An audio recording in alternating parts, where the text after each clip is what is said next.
তো ইসলামের প্রাথমিক যুগে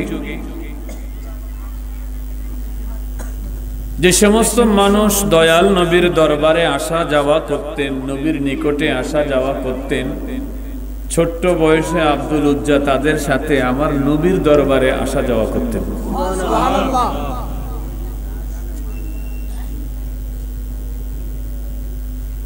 তো আল্লাহর হাবিবের চেহারায় আনোয়ার দেখে তার খুব ভালো লাগতো। তো নবীজির একটা স্বভাব ছিল, কাউকে কখনো তিনি মুসলমান হওয়ার জন্য জবরদস্তি করতেন, জবরদস্তি করতেন, কারণ ইসলামে জবরদস্তি নাই। তবে হ্যাঁ, বিউটি অফ ইসলাম যেটা, এটা তুমি মানুষের কাছে তুলে ধরো। ইসলামের সৌন্দর্য, গুরুত্ব, মহত্ব, শ্রেষ্ঠত্ব তুমি মানুষের কাছে তুলে ধরো। মানুষ যদি মনে করে যে না, আমি এই ধর্মে দীক্ষিত হব, আমি এই ধর্মকে গলার মালা বানাবো, ওয়েল এন্ড গুড, কিন্তু কাউকে জোর করে মুসলমান বানানো যায় না, যাবে না। বাবাজি, এই স্বভাবটা আমার রাসূলের ছিল।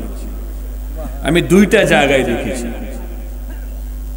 যেমন একটা জায়গার কথা শুরু করেছি, আর একটা জায়গা মনে হয়েছে আমি বলি। একজন ইহুদি আল্লাহর রাসূলের খাদেম ছিলেন, বুখারীতে হাদিসে কারিমে এসেছে। এই ইহুদির খেদমতের জায়গা ছিল, নবী যখন মসজিদে নববীতে ঢুকতেন তো ইহুদি নবীজির জুতা দুইটা, জুতা মোবারক হাতে নিয়ে বুকের সাথে এইভাবে লাগায়া এভাবে ধরে দাঁড়ায় থাকতেন। সুবহানাল্লাহ পড়েন। সুবহানাল্লাহ। বাবা বক্স দাও, দেখি একটু কমায় দাও। ইহুদি হওয়ার কারণে সে মসজিদে ঢুকতো না, কিন্তু নবীজি কোনোদিন তাকে বলে না, এই তুমি ইহুদি, তুমি আমার জুতা কেন ধরো,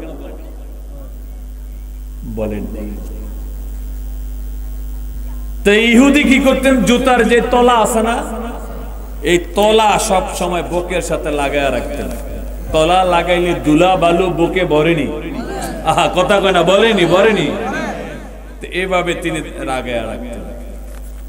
আল্লাহর রাসূল তাকে কোনোদিন কয় নাই তুমি এটা করো না, তুমি ইহুদি, তুমি কেন আমার জুতা ধরো।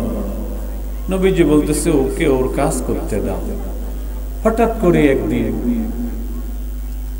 এই ছেলেকে রাসূল দেখে না। তো সাহাবীদেরকে জিজ্ঞাসা করে কি ব্যাপার, ও যে ছেলেটা আমি মসজিদে ঢুকলে জুতা বুকে নিয়ে দাঁড়ায় থাকতো, উনি কই? তো এক সাহাবী কই, ইয়া রাসূলুল্লাহ, উনি তো অসুস্থ হয়ে গেছে। তাই নাকি? বলে হ্যাঁ। হাক্কুল মুসলিমি আলাল মুসলিমি খামসুন, এক মুসলমান আরেক মুসলমানের কাছে পাঁচটা জিনিস পাও না, তার ভিতরে একটা জিনিস হলো কোন মুসলমান ভাই অথবা বোন যদি অসুস্থ হয়ে যায় তাকে দেখতে যাওয়া, সাধ্য অনুযায়ী তার চিকিৎসার ব্যবস্থা করা। কিন্তু আমাদের দেশের সংস্কৃতি উল্টা, অসুস্থ হলে সুস্থ হওয়ার জন্য, চিকিৎসার জন্য টাকা দেয় না, সহযোগিতা করে না। মারা গেলে 4 দিনের খরচের জন্য টাকা দেয়। আওয়াজ দিয়া বলেন ঠিক কিনা? বাবাজি একটু আওয়াজ করে বলবেন, টাকা জীবিত থাকতে দরকার না মইরা গেলে দরকার? আরেকবার কোন? কিন্তু জীবিত থাকতে দেয় না, মইরা গেলে দেয়। জীবিত থাকতে মারে খাওন দেয় না, বাবারে খাবার দেয় না।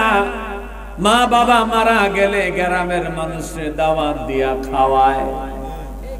এই কালচার আমাদের দেশে, আমাদের সমাজে আছে না? না, এটা কোন সভ্য মানুষের কালচার হতে পারে না, পারে না, পারে না।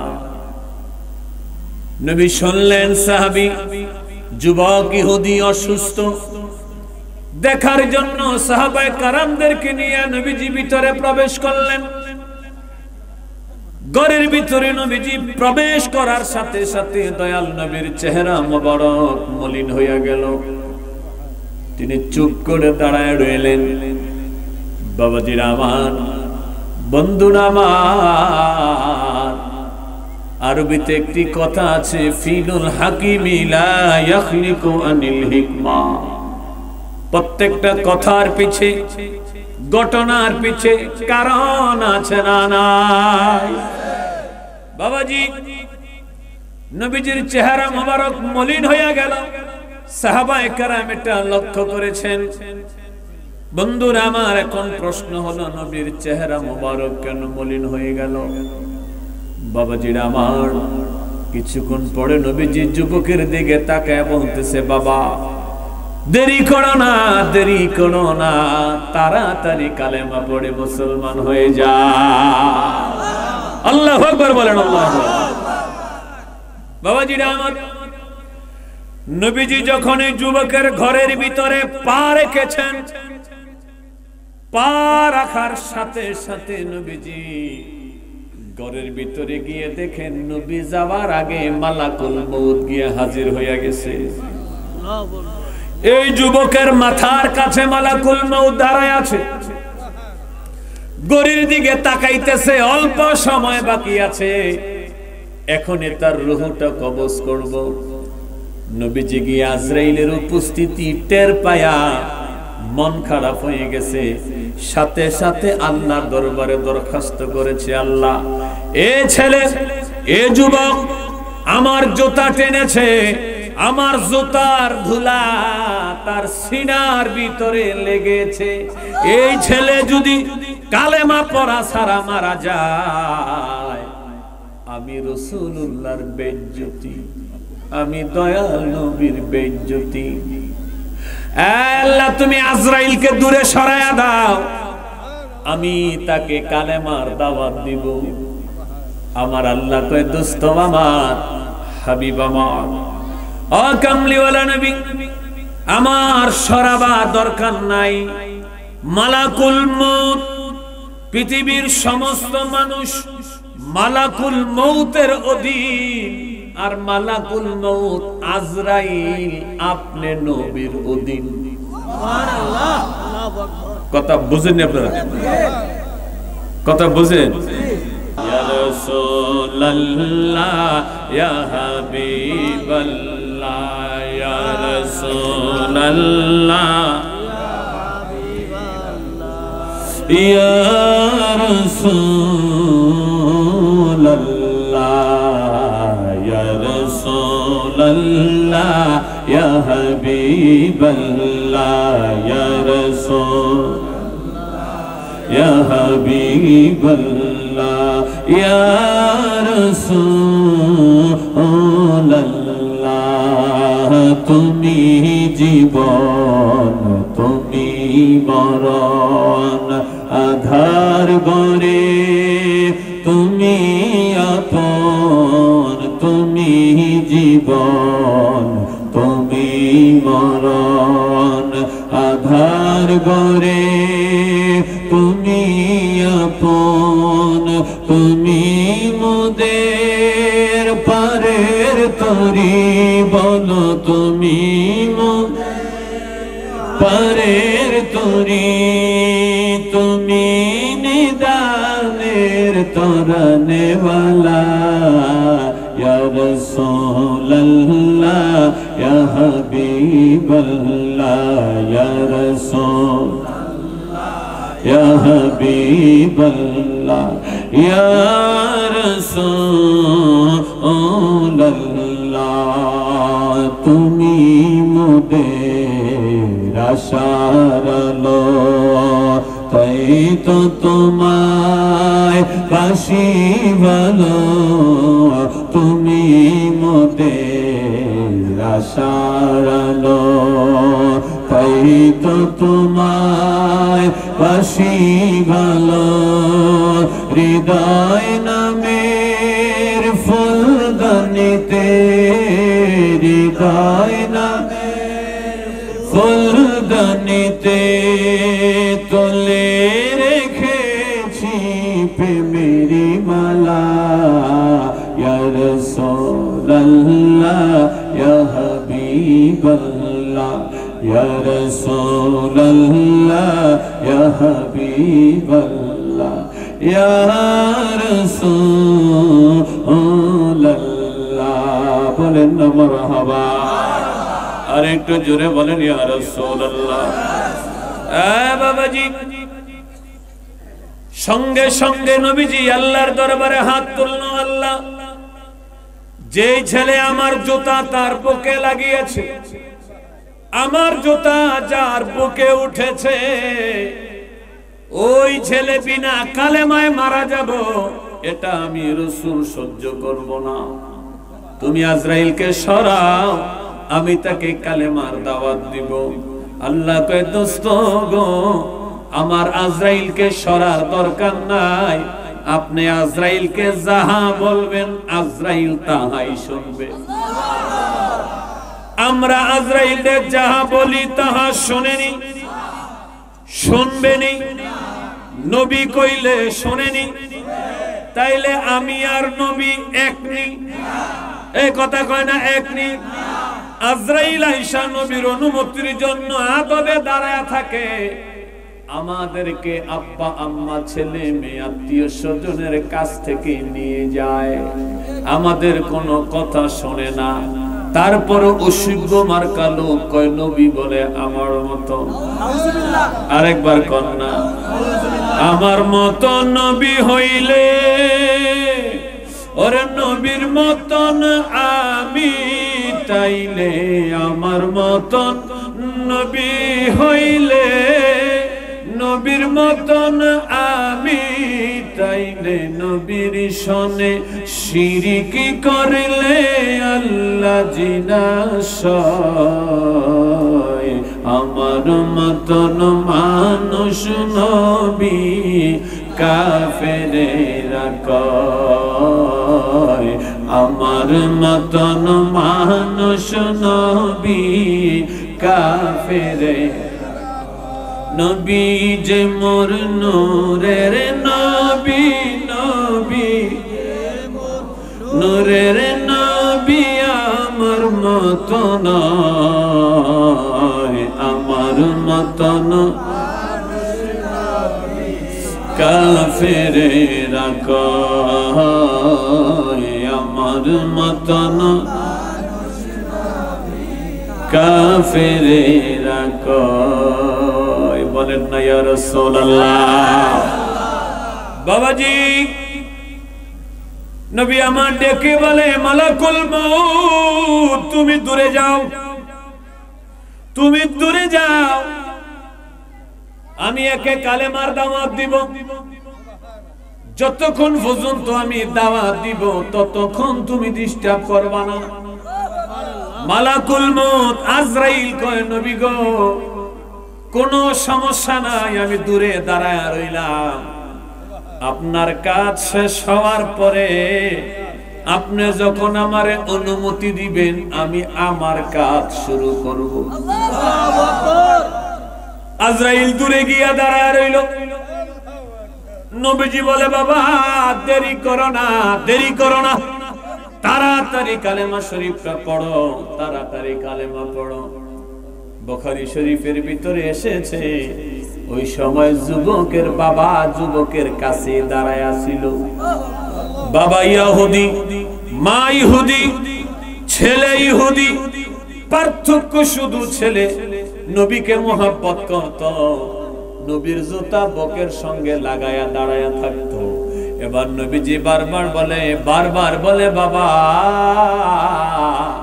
কালেমা শরীফটা পড়ো দেরি করো না সময় নাই এ যুবক বারবার তার জন্মদাতা বাবার দিকে তাকায় নবী কয় কালেমা পড় ছেলে তার বাবার দিকে তাকায় নবী কয় সময় নাই দেরি করিস না ছেলে বারবার বাবার দিকে তাকায় বাবা বুঝতে পেরেছে আমার সামনে ছেলে কালেমা পড়তে চায় না পরিশেষে যুবকের বাবা বলতেছে এই বেটা আমার তাকায়ো না,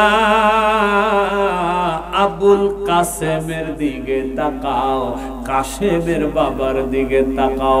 আমার নবীর এক সন্তান ছিল, তার নাম কাসেম। কয় কাসেমের বাবার দিকে তাকাও, আমার দিকে তাকাবার দরকার নাই। নবী মুস্তাফা যাহা কয় তাহাই মাইনা লও। আর একটু জোরে, যাহা বলে তাহাই মাইনা লও। যুবক যখন বাবার পক্ষ থেকে এই আদেশ পেলেন, সাথে সাথে যুবক কালেমা পড়ে শুরু করে দিলেন, লা ইলাহা মুহাম্মাদুর রাসূলুল্লাহ সাল্লাল্লাহু আলাইহি ওয়াসাল্লাম। জোরে জোরে কোন আলহামদুলিল্লাহ, আরো জোরে। যেই প্রেমের চর্চা মঞ্জুর আহমেদ রাফাই করে গেলেন, ওই প্রেম যুবকের সিনায় থাকার কারণে শেষ সময় বেঈমান হয়ে মরে নাই। এই প্রেমের কারণে শেষ সময় কালেমা নসিব হয়েছে, ঠিক কিনা? বাবাজিরা আমার, যুবক কালেমা পড়ে মুসলমান হলো। নবীজি পড়েন আলহামদুলিল্লাহ, আলহামদুলিল্লাহ, আলহামদুলিল্লাহ। আল্লাহ তাআলা তাকে দোজখের আগুন থেকে রক্ষা করেছে। আর এই রক্ষা হয়েছে শুধুমাত্র নবীর প্রেমের জন্য, নবীর মহাব্বতের জন্য। এজন্য আমি শুনতে চাই, নবী ভালোবাসার দরকার আছে না? না। তোমার চরণে আমার মরণ কি গো হবে না, নবী তোমার চরণ আর মরণ কি গো হবে না। চরণ যাহার কাম্য ভবে, বল চরণ যাহার কাম্য ভবে, চরণে কি রবে না,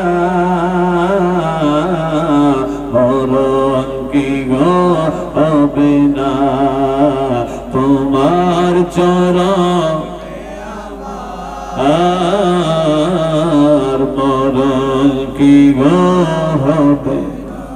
মদিনা গিয়াছে মিশি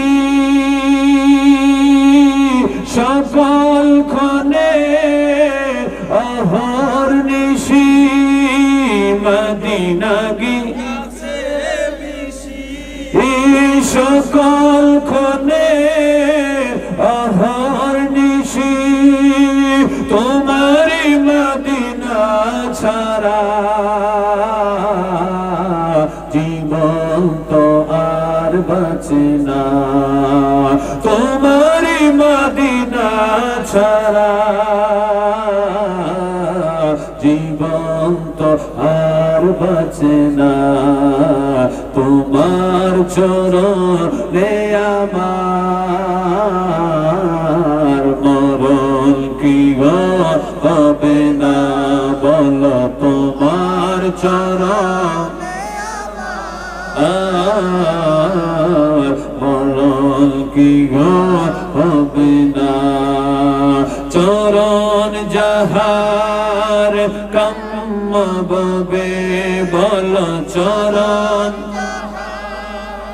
কাম্য ভবে, চরণে কি রবে না,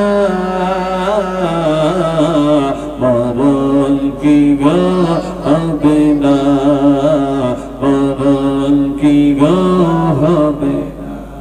অনুপরমাণু জপে সৃষ্টি ও সব তোমায় জপে, অনুপরমাণু জপে সৃষ্টি ও সব তোমায় জপে, আজীবন জপে তোমায়। মদিনা কি পাবে না আজীবন জপে তোমায় মদিনা কি পাবে না তোমার চরণে আমার মরণ কি হবে না সবাই তোমার চরণে আমার মরণ কি হবে না নিলে মদিনা প্রভু মঞ্জুর কি বাঁচবে কবু না নিলে মদিনা প্রভু মঞ্জুর কি বাঁচবে কবু মরণে দিদার পাবো এই তো মোদের কামনা মরণে দিদার পাবো এই তো মোদের কামনা তোমার চরণে আমার মরণ কি হবে না রসুল তোমার চরণে আমার মরণ কি হবে না চরণ যাহার কাম্য ভবে বল চরণ যাহার বে চরণে কি রবে না মরণ কি হবে না হায় হায় মরণ কি হবে না সবাই মরণ কি হবে না বলেন না মারহাবা আরেকটু জোরে তোমার চরণে আমার মরণ কি হবে না এটা ছিল মঞ্জুর আহমেদের আরজি মদিনাওয়ালার কাছে করেছেন আরজি দেখেন ছেলে মেয়েকে ভালোবাসে মেয়ে ছেলেকে ভালোবাসে ছেলে যখন মেয়ের কাছে কোনো কিছু আরজি জানায় মেয়ে সর্বাত্মক চেষ্টা করে আরজি পূরণ করার ভালোবাসার খাতিরে চিল্লায় কোন ঠিক কিনা আওয়াজ দেন ঠিক কিনা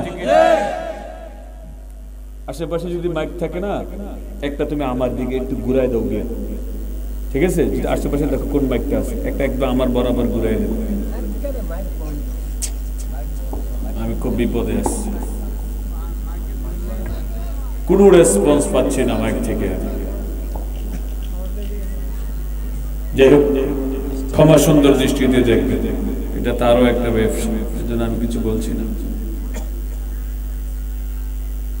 যদি ছেলে মেয়ের কাছে ভালো ছেলে মেয়ের মধ্যে ভালোবাসা থাকে ছেলে যদি কোনো কিছু চায় মেয়ের কাছে মেয়ে অথবা ছেলে পরস্পরকে তাদের আরজি পূরণ করার জন্য সর্বাত্মক চেষ্টা করে ঠিক না এই চেষ্টাটা করে প্রেমের কারণে কিসের কারণে বাজার কথা কর না কিসের কারণে প্রেমের কারণে তো মঞ্জুর আহমেদ আহমদি রফাই তিনি প্রিয় নবীকে প্রাণাধিক মহব্বত করতেন এতে কোনো সন্দেহ নাই যদি এখন মতলবের মানুষ মঞ্জুর আহমেদের ব্যাপারে সন্দেহ পোষণ করে আমি বলবো উনি হতভাগা উনি কপাল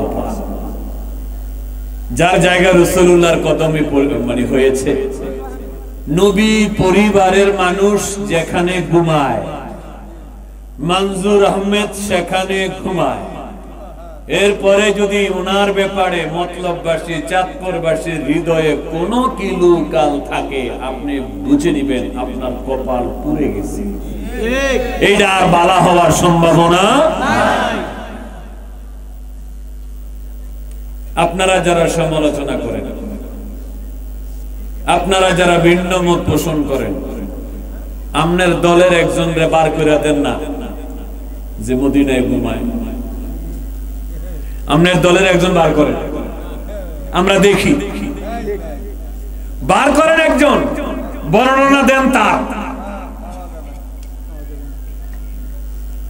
আর ইন্তেকালের 21 বছর আগে তিনি বলেছিলেন তিনি মদিনায় ঘুমাইবেন।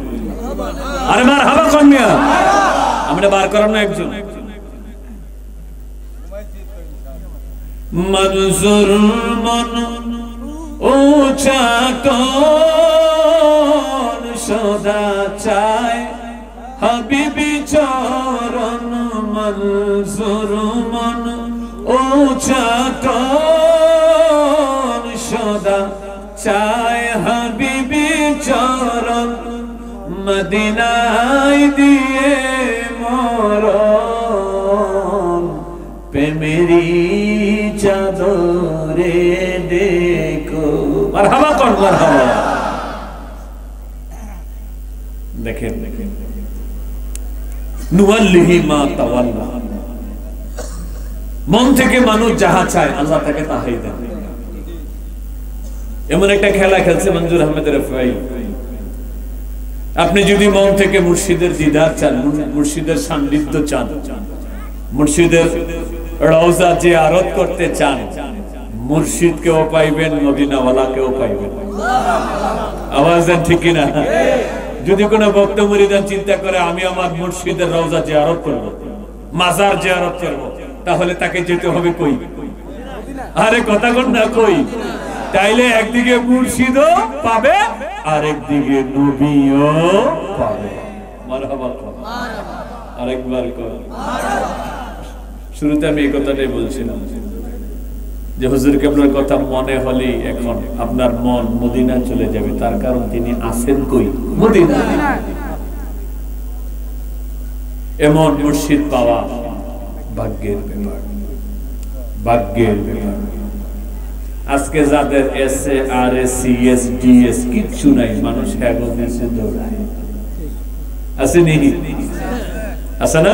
বেকল বেকল হক চিনল না। চাঁদপুরে অনেক আল্লাহওয়ালা আছে, আমি দুইজনের কারণে চাঁদপুরকে খুব মহব্বত করি। এই দুইজনের ভিতরে চমৎকার একটা মিল আছে। একজন মদিনা শরীফ থেকে চাঁদপুরে এসেছে, আর একজন চাঁদপুর থেকে মদিনায় গিয়েছে। আরে জোরে বলেন না সুবহানাল্লাহ। একজন মদিনা থেকে চাঁদপুরে এসেছে, আরেকজন চাঁদপুর থেকে মদিনায় গিয়েছে। মারহাবা। চাঁদপুর থেকে মদিনায় গিয়েছেন যিনি, তিনি চাঁদপুরের চাঁদ মঞ্জুর আহমেদ রিফাই। মারহাবা জোরে বলেন। আর মদিনা থেকে যিনি এসেছেন তিনি হচ্ছেন আবিদ শাহ আল মাদানী, যিনি হাজীগঞ্জের জমিনে ঘুমায়। মারহাবা কর। একজন হচ্ছে আওলাদে রাসূল, আর একজন হচ্ছে আওলাদে ওলি। মারহাবা জোরে বলেন। এই দুই কারণে বাবা চাঁদপুরকে আমি খুব পছন্দ করি, খুব ভালোবাসি। চাঁদপুরবাসীও আমাকে আলহামদুলিল্লাহ দোয়া করে ভালোবাসে। আমি যখন চাঁদপুরে আসি, বিশেষ করে ফরাজিগঞ্জি হুজুর কেবলার প্রোগ্রামগুলিতে আসি, তখন সবুজ টুপি দেখি। কি টুপি? সবুজ টুপি। মদিনায় দাঁড়ায়া যখন গম্বুজের দিকে তাকাই, তখন দেখি আপনাদের টুপির কালার নবীজির রওজা মোবারকের গম্বুজের কালার এক হয়ে গেছে। দেখলেই মদিনা মনে হয়। এই জন্য চাঁদপুর মতলব অনেক পছন্দ করি, অনেক ভালোবাসি। আমাদের ভালোবাসা আল্লাহ রসুলের জন্য কবুল হোক। আর একটু জোরে বলেন আমিন। তো নবীজি আজরাইলকে সরায় রাখলেন, দূরে থাকো, দূরে থাকো, আমি আমার আশেককে কালেমার দাওয়াত দিব, এরপরে তুমি আসো। নবী তাকে কালেমার দাওয়াত দিলেন, সে মুসলমান হয়ে গেল।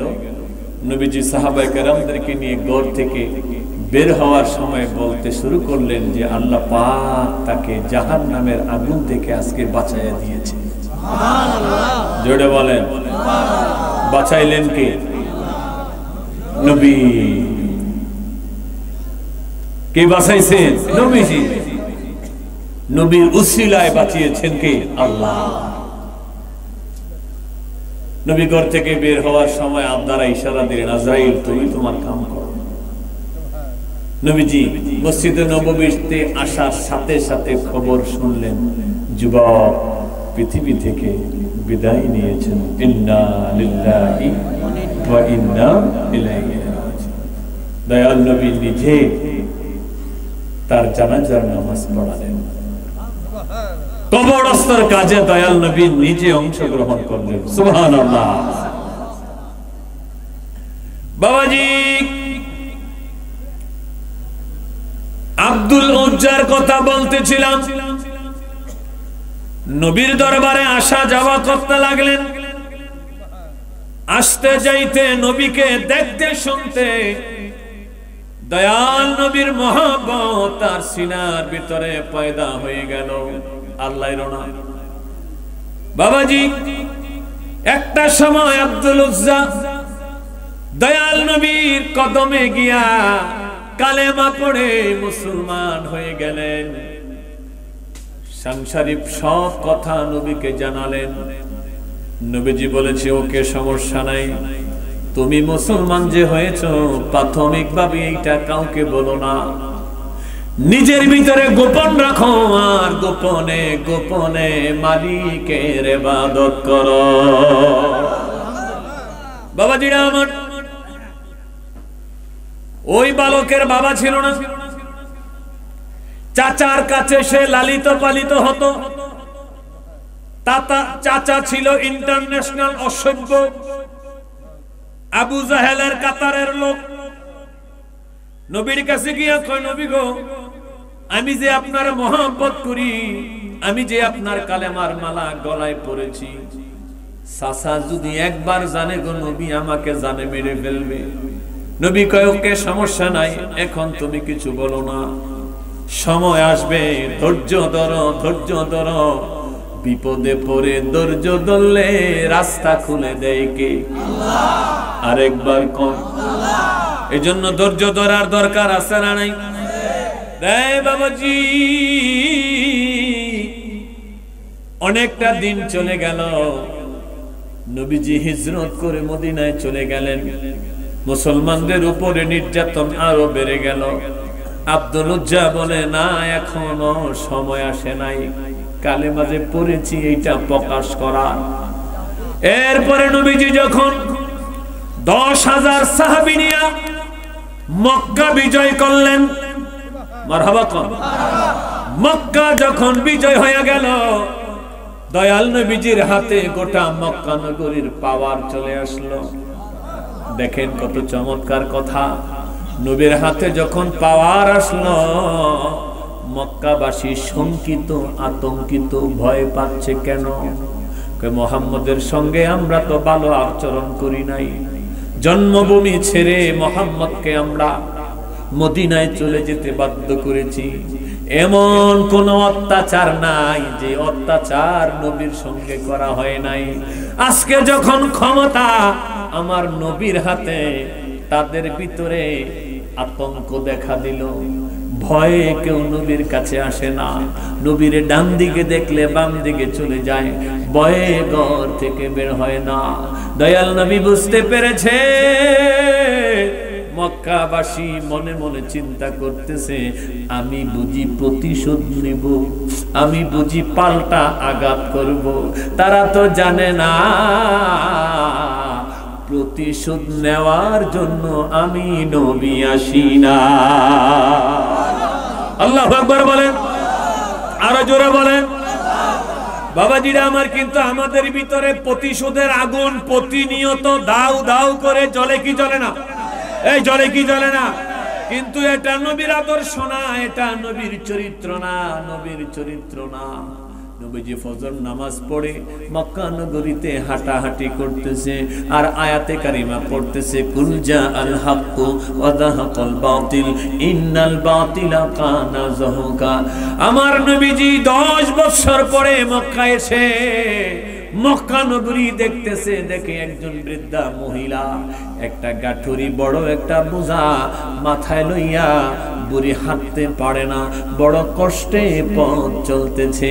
আমার নবী দৃশ্য দেখে তার মায়া লেগে গেল, তার দয়া লেগে গেল। তার কারণ হচ্ছে তিনি দয়ার নবী, রহমতের নবী। চিল্লায় কোন ঠিক কিনা?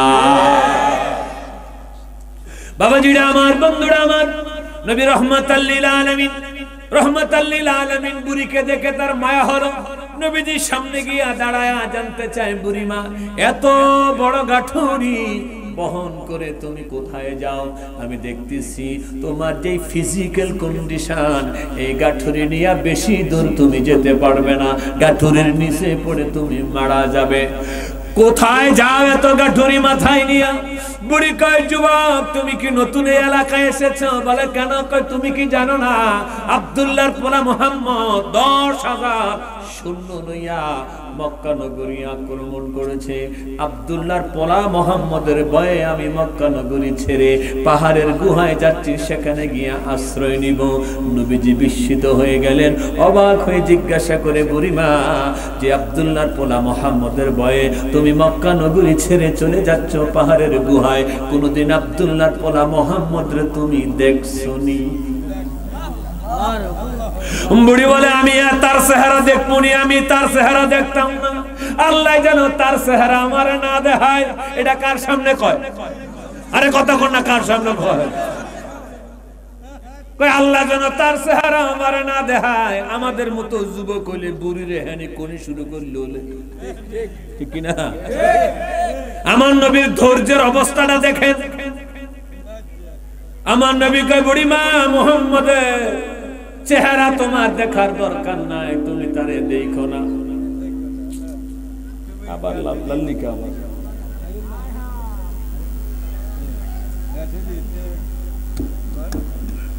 এখন ওয়াজ যে ওই বইটা আমি কইতে পারতাম না, মানে আমার সর্বোচ্চ চেষ্টা শেষ। চেষ্টা করে যাবো যদ্দূর হয়, এটা আপনাদের ভাগ্য। আলহামদুলিল্লাহ বলেন।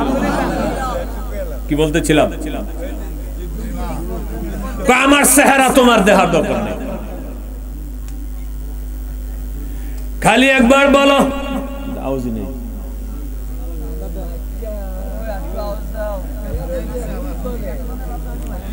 মোটামুটি টোনটা আমি সেট করছিলাম, কয়ে দিছে আল্লাহর ইসলাম।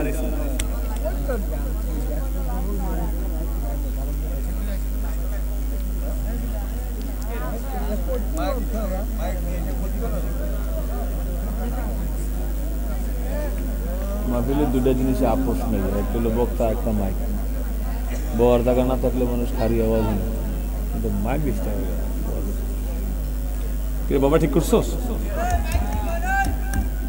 লা ইলাহা ইল্লাল্লাহ, আওয়াজ দেন, লা ইলাহা ইল্লাল্লাহ, লা ইলাহা ইল্লাল্লাহ মুহাম্মদ রাসূলুল্লাহ, লা ইলাহা আল্লাহ আল্লাহ আল্লাহ আল্লাহ।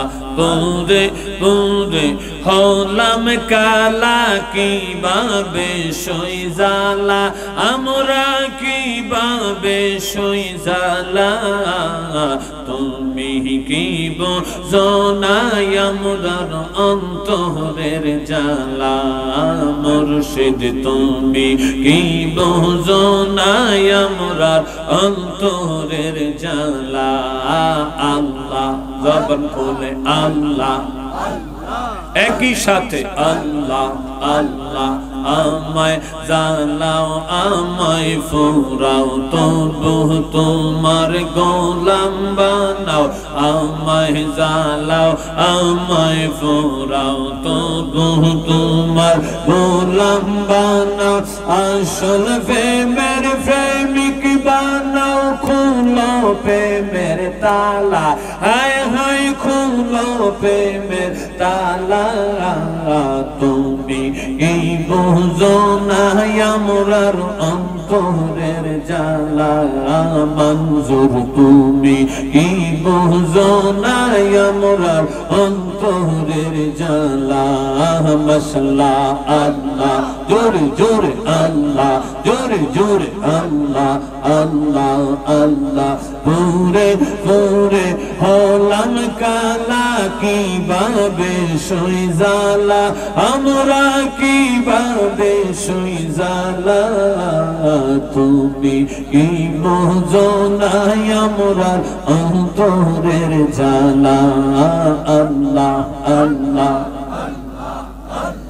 মঞ্জুর তে কহমর জীবনে শিয়রেতে যাই বহরনে, মঞ্জুর তে কহমর জীবনে শিয়রেতে যাই বহরনে। ফরায় ফিরহান কাফনে গলাই দিও মালা, হায় হায় গলাই দিও মালা। তুমি ই বুঝো না আমরার অন্তরের জ্বালা, মঞ্জুর তুমি ই বুঝো না আমরার অন্তরের জ্বালা। মশলা আল্লাহ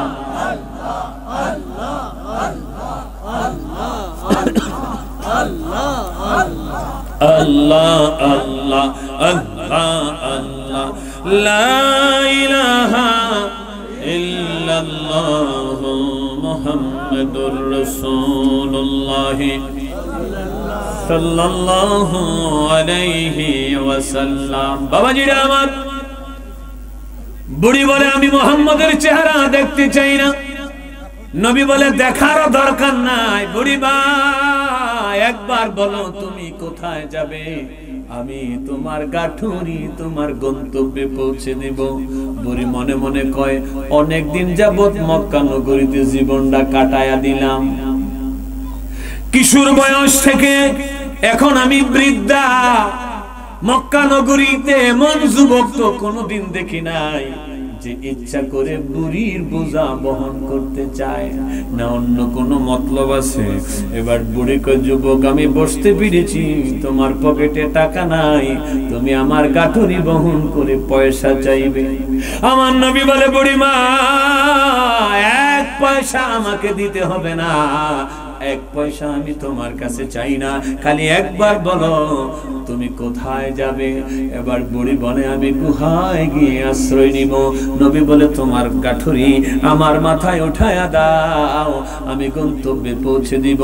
এরপরও বুড়ির ভিতরে এখনো সন্দেহ কাটে নাই। বুড়ি বলে যুবক আমি তোমার মাথায় গাঠুরি উঠায়া দিলে তুমি যে এইটা গন্তব্যে পৌঁছায়া দিবে কি করে বুঝবো? তুমি তো পিছন দিক দিয়ে আমার গাঠুরি লইয়া বাইগাও যাইতে পারো। আমার নবী ধৈর্যের সর্বোচ্চ চূড়ায় গিয়ে বুড়িকে পরামর্শ দে, বুড়ি মা তুমি চিন্তা করো না, আমি গাঠুরি নিয়ে তোমার আগে আগে হাঁটবো, তুমি গাঠুরির পিছনে পিছনে হাঁটবে, তাইলে তোমার সন্দেহ দূর হবে নি। বলে হা হা হা। বুড়ি মনে মনে চিন্তা করে এমন যুবকের দেখা জীবনে প্রথমবার পেলাম। এবার নবীজির মাথায় বৃদ্ধা মহিলার গাঠুরি উঠাইয়া দিলেন। নবী আগে আগে হাঁটে, বৃদ্ধা মহিলা পিছে পিছে হাঁটে। একটু রিয়েলাইজ কইরা দেখো না বৃদ্ধা মহিলার গাঠুরি রহমাতাল লিল আলামিনের মাথায়। জোরে জোরে কন্যা ইয়া রাসূলুল্লাহ। আজকে কোন চেয়ারম্যান সাহেব তার থানার অথবা ওয়ার্ডের কোন বুড়া মানুষের বোঝা মাথায় লইবনি, কথা কয় না জিরে, লইবনি। উপজেলা চেয়ারম্যান লইবনি, কোন এমপি লইবনি, কোন মন্ত্রী লইবনি। আমার নবী লইছেনি, এই লইছেনি। বাবাজিরা আমার, এবার নবী আগে আগে হাঁটে, বুড়ি পিছনে পিছনে হাঁটে। মক্কাতুল মুকাররমা থেকে অনেকটা দূরে নবীকে নিয়ে গেলেন। গাঠুরি বহন করায়া। বুড়ি বলতেছে, যুবক, ওই যে সামনে যে পাহাড়টা দেখা যায়, এই পাহাড়ের গুহার ভিতরে আমার বংশের আরো অনেক লোক আছে, আমার কাছে তারা খবর দিছে, মুহাম্মদের হাত থেকে বাঁচতে চাইলে তাড়াতাড়ি করে গুহায় চলে আয়, ওইখানে নিয়ে আমার বোঝা রেখে দিলেই হবে। নবীজি সেই গুহার কিনারায় চলে যায়। এবার বুড়ি কিনারায় গিয়ে ডাক দেয়, গুহার ভিতরে কারা আছো? তাড়াতাড়ি করে বের হয়ে আসো, আমি গাঠুরি নিয়ে চলে এসেছি। গুহার থেকে লোকজন বের হয়ে দেখে রহমাতাল লিল আলামিনের মাথায় বুড়ির গাঠুরি দেখা যায়। কত মানুষ দেখলাম ববে, হায় হায়, কত মানুষ দেখলাম ববে, তোমার মতো কাউরে পাইলাম না। প্রেম শিখায়া কোথায় লুকাইলা, ও গো মায়ার নবী গো, তুমি প্রেম শিখায়া কোথায় লুকাইলা, বলো ও গো মায়ার গো, তুমি প্রেম শিখায়া কোথায় লুকাইলা। আমরার দেহ থাকে নিশান খোলা, দেহ নিশান খোলা, অন্তর সোনার মদিনা, তুমি প্রেম শিখায়া কোথায় লুকাইলা, ও গো মায়ার গো, তুমি প্রেম শিখায়া কোথায় লুকাইলা। আমরা কেমনে পাবো তোমার দেখা নবী, কেমনে পাবো তোমার দেখা, হায় হায়, কেমনে পাবো তোমার দেখা নবী, স্বপ্নে এসে বলো না, তুমি প্রেম শিখায়া কোথায় লুকাইলা, ও গো মায়ার গো, তুমি প্রেম শিখায়া কোথায় লুকাইলা। আমরা সকলে কিছু বলতে পারি নবী, সকলে সকলে কিছু বলতে পারি, হায় হায়, সকলে বলতে পারি নবী, তোমায় বলতে পারি না, তুমি প্রেম শিখায়া কোথায় লুকাইলা, ও গো মায়ার শিখায়া কোথায় লুকাইলা, ও গো মায়ার নবী গো, প্রেম শিখায়া। এবার যুবক গুহা থেকে বের হয়ে দেখে যে মুহাম্মদের ভয়ে মক্কা ছেড়ে গুহায় আশ্রয় নিলাম। সেই মুহাম্মদের মাথায় যখন গাঠুরি দিয়া বুড়ি গুহার কিনারে এসে দাঁড়ায়, যুবক জানতে চাই, বুড়িমা কি করেছো, কি করেছো? কই কেন?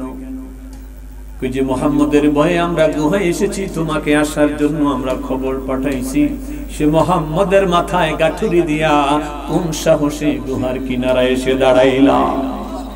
বুড়ি একবার দয়াল নবীর নুরানি চেহারার দিকে চায়, আবার গুহার দিকে চায়, একবার নবীর চেহারার দিকে চায়, আবার সহজাতিদের মুখের দিকে চায়। বুড়ি আর কথা বলতে পারে না, চোখ থেকে পানির ফোঁটা, গাল বেবে মরুভূমির মাটি স্পর্শ করে বুড়ির ঠোঁট দুইটা থর থর থর থর থর থর করে কাঁপে। বাবাজিরা আমার কান্না বিজড়িত কণ্ঠে বুড়ি ঘোষণা দিলে, গুহার ভিতরে কারা আছো? সকলে বের হয়ে আসো। সকলে বের হয়ে আসলেন। এবার বলি সকলের উপস্থিতিতে বললেন, আমি কোনদিন আব্দুল্লাহর পোলা মুহাম্মদরে দেখি নাই, তোমাদের কাছ থেকে আজকে জানলাম ইনি কি আব্দুল্লাহর পোলা মুহাম্মদ। গুহাবাসী বলে হা হা হা, ইনি আব্দুল্লাহর পোলা মুহাম্মদ। বুড়ি চোখের পানি ছেড়ে বলতেছে, ইনি যদি আব্দুল্লাহর পোলা মুহাম্মদ হয়, আমার দিল সাক্ষী দিচ্ছে, আমার আত্মা সাক্ষী দিচ্ছে, তিনি খারাপ মানুষ হতে পারেন না, তিনি কাউকে মারতে পারেন না। আমরা এখনই তার কাছে কালেমা পড়ে মুসলমান হয়ে যাব। সকল মানুষ উনি রাসূলুল্লাহর আচরণ দেখে সাথে সাথে কালেমা পড়লেন, মুসলমান হয়ে গেলেন। লা ইলাহা ইল্লাল্লাহু মুহাম্মাদুর রাসূলুল্লাহ সাল্লাল্লাহু আলাইহি ওয়াসাল্লাম।